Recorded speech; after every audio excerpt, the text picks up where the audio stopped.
ヤトモンキー先生の日本語ポッドキャスト。こんにちは。始めます。皆さん、花粉症って知ってますか？花粉症は木や草などの植物から出る花粉が飛んでくることで、体が反応して起きる病気です。植物は花を咲かせるときに花粉を空気に飛ばします。この花粉を吸うと、体がそれを異物だと思って反応するんです。それが花粉症の原因です。私ですか？私も花粉症です。目がかゆいです。目が赤くなっちゃいます。鼻の中がムズムズします。ムズムズは虫が体の上を動いているようなくすぐったい感覚のことです。鼻の中に花粉が入って何かが動いているようなかゆいような気持ちの悪い感覚です。花粉が多いときはくしゃみも出ます。くしゃみって知ってますか？ハクション！これです。ちなみに日本ではくしゃみの音をハクションと言います。みんなの国ではハクションじゃないですよね。なんて言うんだろう。話は戻って花粉症ですが、日本人の2人に1人が花粉症の可能性があるそうです。だからマスクをしている日本人が多いんですよ。私も前は鼻がムズムズしても自分は花粉症じゃないって強気だったんだけど、去年あまりにもひどいので病院へ行ったら花粉症でした。鼻の薬や目薬をもらってあるんだけど、それじゃあ防げないぐらい辛い時があります。今も目がかゆい。さっき話したくしゃみですが、体から出るものですよね。他にも体から出るものってありますよね。例えば、食べ物を食べた後や、コーラなどの炭酸飲料を飲んだ時に出るものってあるでしょ？あれはゲップと言います。出そうになっても人前で出すのは失礼だから我慢した方がいいですね。ゲップは口から出るけど、お尻から出るのは何？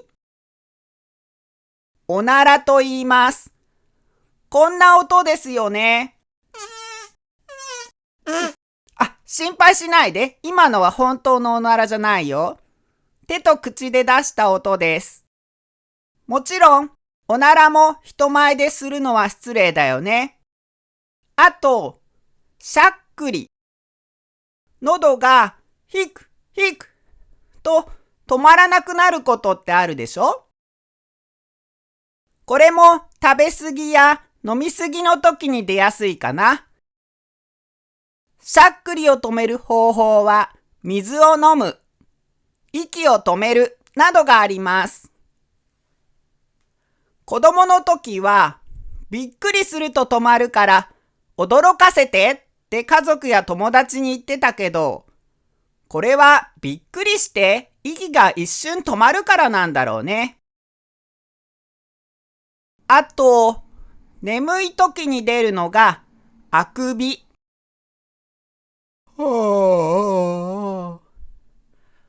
他の人があくびをしていると自分もあくびが出ちゃうってことあるよね。いろいろな感情を共有したい人からうつると言われているらしい。知らないうちに仲良くなりたい人の行動を真似しちゃうんだって。だからお互いの関係性が近い家族が一番うつりやすいんだって。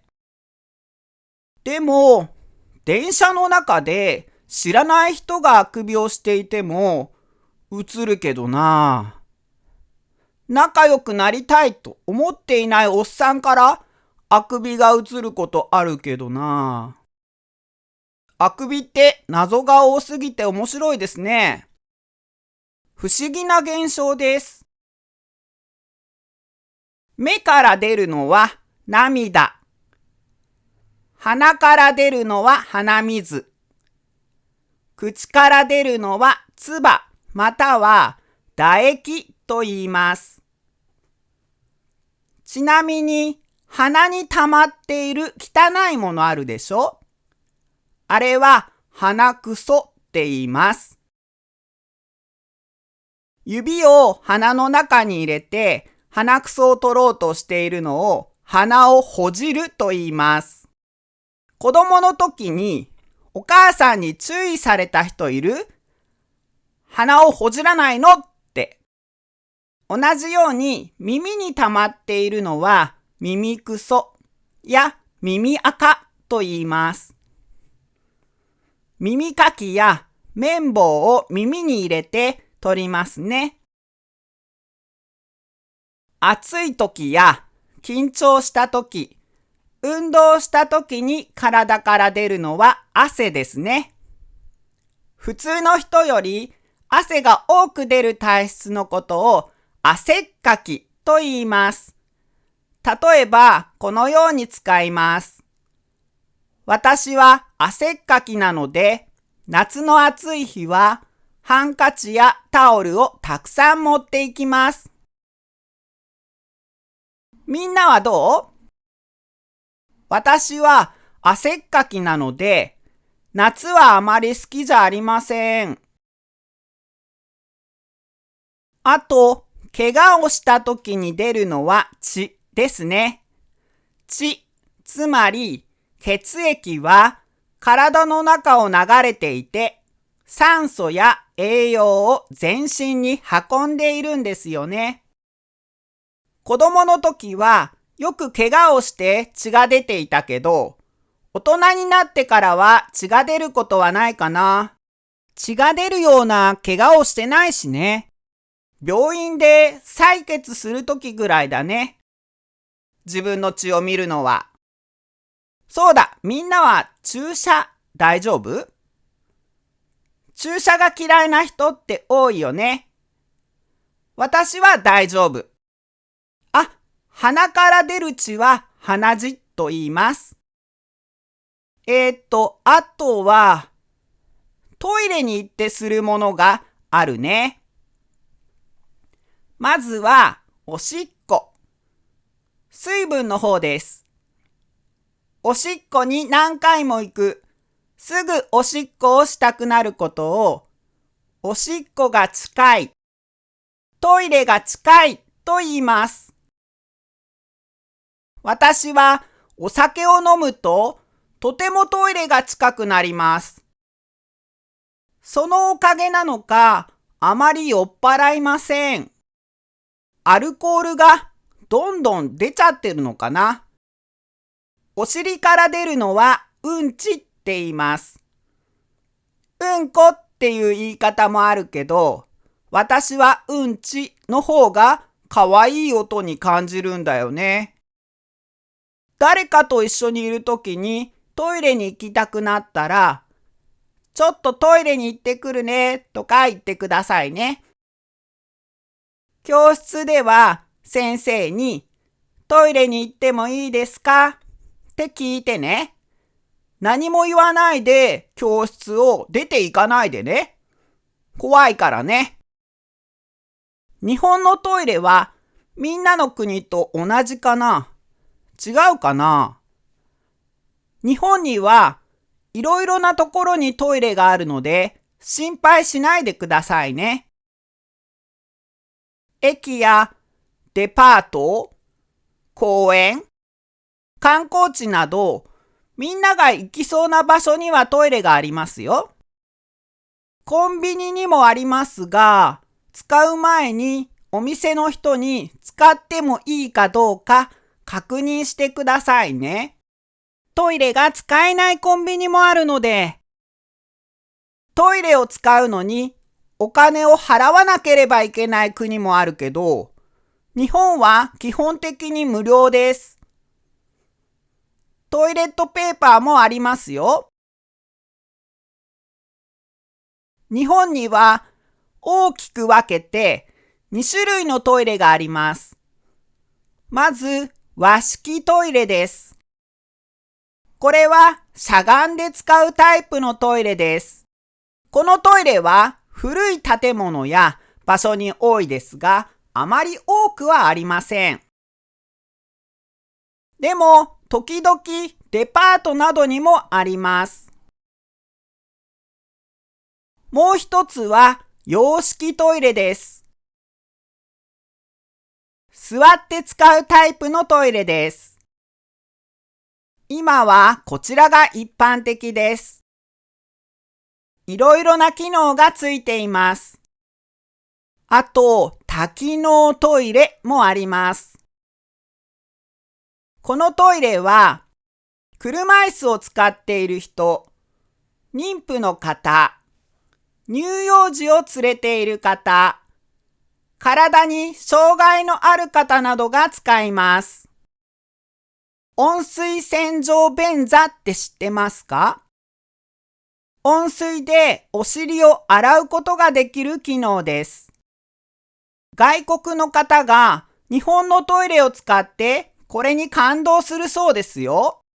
TOTO という会社が作ったものをウォシュレット、リクシルが作ったのはシャワートイレと言います。ちなみにウォシュレットという名前はどういう意味だと思いますか？これはレッツウォッシュのウォッシュを前にレッドを後ろにして作った言葉だそうです。使ったことがない人は日本に来たら使ってみてください。あと、日本のトイレには音姫という装置があります。これはトイレを使っているときに周りの人に音を聞かれないように音を出してくれる機能です。ボタンを押すと水の音や自然の音が流れます。私は使ったことがありません。女性が使うことが多いそうです。トイレットペーパーはトイレの中に捨ててくださいね。国によっては流せないことがありますが、日本は流せますよ。でも、トイレにあるトイレットペーパー以外のものは流さないでくださいね。あと、トイレットペーパーの使いすぎには注意しましょう。トイレの水を流す方法ですが、トイレによって違います。レバーを押して水を流すタイプ。壁にあるボタンを押して水を流すタイプ。センサーに手をかざして水を流すタイプ。トイレから立つと自動で水が流れるトイレもあります。大、小と書いてあるレバーやボタンの場合、大は大便用、つまりうんち用で水量が多いです。小は小便用、つまりおしっこ用です。トイレだけでも覚えることがたくさんありますね。あと、約束してください。トイレを使った後は手を洗いましょう。手を洗わない人いますよね。ハンカチを持ってない人いますよね。手をきれいにしましょうね。終わろうと思ったんだけど、これもあった。寝ている時に出る音、いびき。これはいびきをかくと言います。みんなはどう？いびきをかく？ついでに寝るについての表現を教えますね。まず、ベッドに横になるとすぐに眠れるのは寝つきがいい。反対に寝ようとしてもなかなか寝られないのは寝つきが悪いと言います。私はいつも寝つきが悪いです。困ったもんです。寝ているときに汗をかくことは寝汗をかく。寝ているときに体の向きを変えることを寝返りを打つと言います。深くよく眠ったらぐっすり寝たと言います。起きたばかりの状態を寝起きと言います。寝起きはまだ頭が動いてないよね。私は寝起きが悪いです。十分に眠れなかった状態は寝不足と言います。目が覚めた後にまだ寝ている時のようにぼーっとしている状態を寝ぼけると言います。起きた後、おかしな言動をしている時はまだ寝ぼけているんですね。みんなはあるかな？寝過ごして遅く起きちゃったこと。これは寝坊すると言います。寝坊して学校や会社に遅れないでくださいね。寝坊する原因として考えられるのが夜更かしです。夜更かしは夜遅くまで起きているという意味で、通常眠る時間を過ぎてまで起きていることです。夜更かしすると寝坊してしまうかもしれませんね。そして寝不足になってしまいますね。最後にことわざを一つ教えます。寝る子は育つ。これはよく眠る子は元気に育つという意味のことわざです。十分な睡眠をとることが健康や成長に重要だってことですね。みんなもぐっすり寝てくださいね。じゃあ今日はここまで。まったねー。